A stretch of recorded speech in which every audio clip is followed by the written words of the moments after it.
ka na akong anak, bisag tiguwang na tulog na, Diyos ko. Pero hindi, gumigising siya, nag-ML yan. Na yung mga kadlawon na, sa'yo, mabadong na ako na kapag mata na. Kaya nagsayo di siya tulog, kaya magkadlawon, maganda man na signal. Nag-ano na, nag-ML na. Ako kita siya gingnan sa una. Sabi ko, ako problema na imuhang ML ha.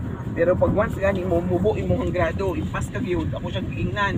Ko ayaw ko tagay og rason na magyaw-yawa ko yan. Kay kabalo ka sa akong bakba basta magsugod ko yaw-yaw di na ko mahuman anak ko. Si Tutol lagi ay makalagot kay lay kung imong ano na ay sus mo tulibagbag pud siya iya ka.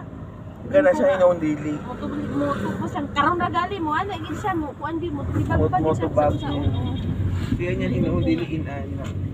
ulit ko sa makanan. Nara tong ano anak ni Jason siguro na. Ano mo yung classmate man yun ni Tonton? Mga nagkulay, okay, sige, go. Bakala nakasukin ako ito na sa pag-discarding ko ba? Mga na ko kayo mong isuryahan dito na.